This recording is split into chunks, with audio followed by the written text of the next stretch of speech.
Jason, we appreciate you spending some time with us. Enjoy the little bit of rest that you have, and good luck the rest of the way. It's been a pleasure.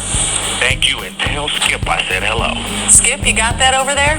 He's nodding, Jason. He is nodding. I don't know if he wants... Skip, you want to say anything to him?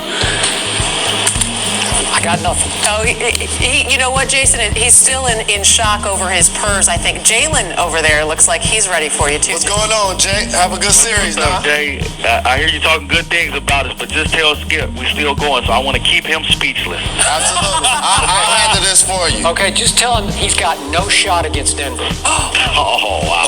Wow. Jason, what do you say to that? Not a surprise, Skip. Not a surprise coming from you.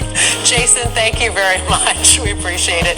Dallas at Denver, Sunday, 3:30. Jason Terry with 27 points off the bench. Nothing new there for the former Sixth Man of the Year, but this is new.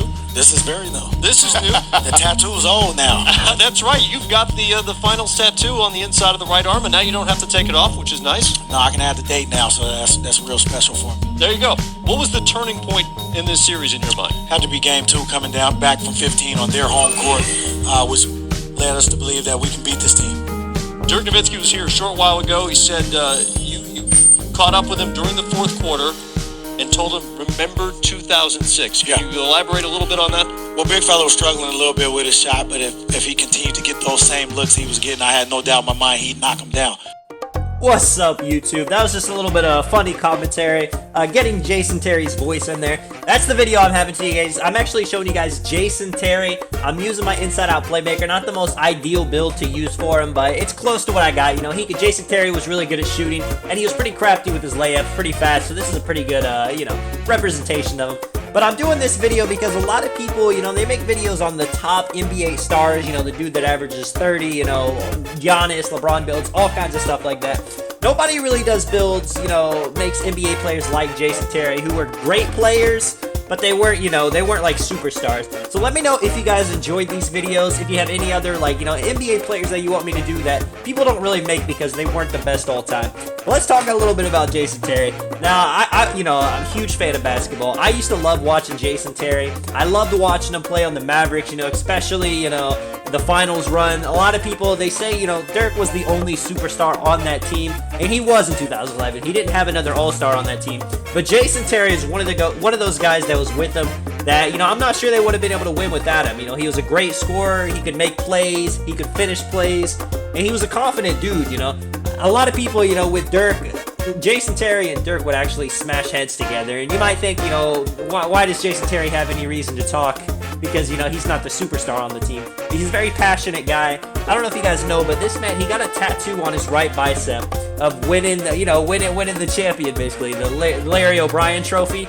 He got it actually a year before he won it. Now, most people would be like, why in the world would you do that? What if he never would have ever won a championship and then he would have got this tattoo and it would have been ridiculous? But this man got the tattoo, and he won the NBA Finals. He didn't put a date on it. He was smart. So actually, after he won the NBA championship, he was able to get the date posted on it.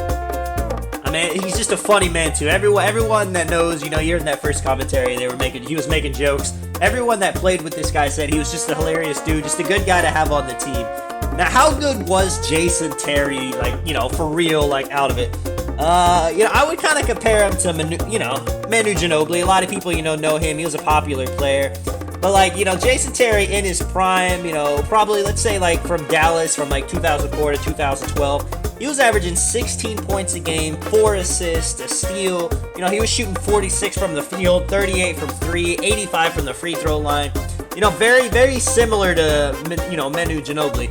Jason Terry, sometimes he would start, sometimes he would come off the bench, but whenever he would come in, he'd always give you consistent offense. This man wasn't afraid to shoot. He was shooting threes, he was shooting from the field, he was going to the, he was driving to the paint, he was getting fouls, he was converting them. Just a very, very solid player you want to have on your team. Get this too, over his 10-year span, when he was in that Dallas, when he was probably his best, he only missed 20 games. I can't remember the exact number. I could look it up right now, but it was around 20 games. In the 2011 playoffs, especially when the Mavs were winning, he had some big games in the finals. I think one of the games he had 27 points. It might have even been the final game to close it out. But he was scoring. He wasn't the tallest dude in the world. He was only about 6'1". I think that's what he was listed as. He was a decent, he was a decent defender for his size. He was a great shooter, capable of driving, finishing. It's just really fun to watch, a player that could do everything. Not everybody's favorite player, but a lot. Some people appreciate guys like that, who aren't superstars, but you see them come in, they do their thing.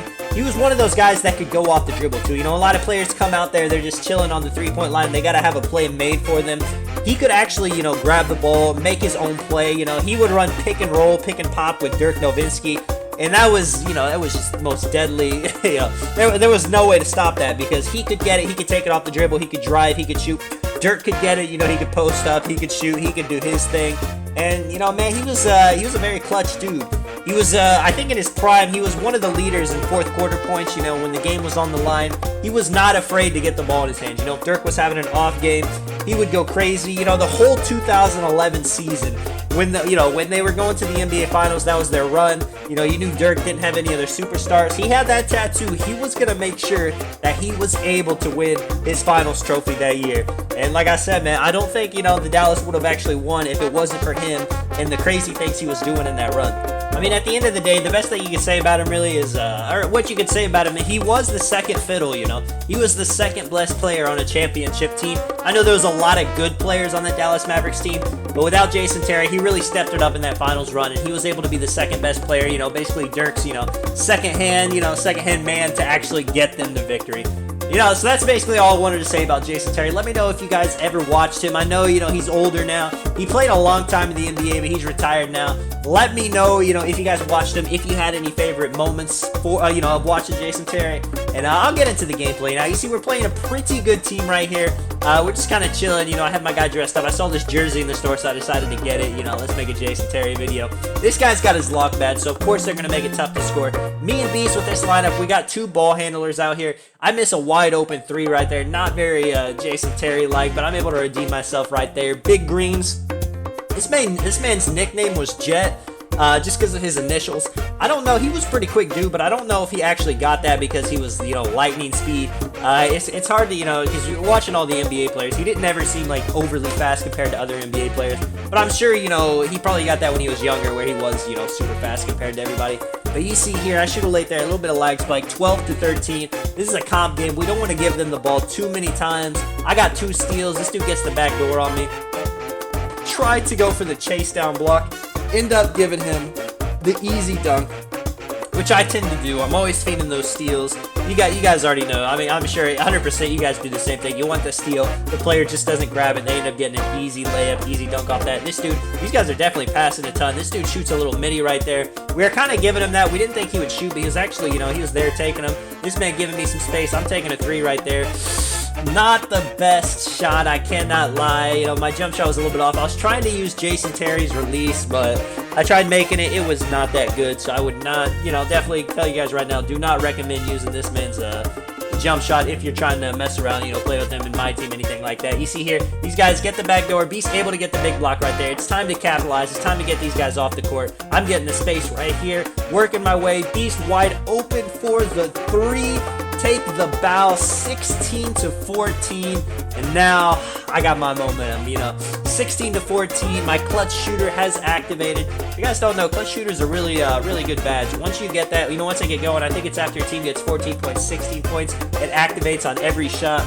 I'll have to make a video on that. A lot of people think it's just a my career badge. Beast dots me right there. I got a little bit of space out here. They're actually leaving Beast again. They're doing a good job switching everything. We got 4 seconds. Beast drives. Dots me with 2 seconds left. I have to fade. Of course, I'm greeting that with no energy, running around the whole play. Yeah, like I said, good example of Jason Terry right there. Man was a great off the dribble. This build, you can get a lot more athletic dunks than he really could have. Do a hop step right there. A little bit of contact. He probably couldn't do that too much in real life. He did dunk on LeBron in the 2011 finals. I don't know if you guys watched that, but he got a great play on him.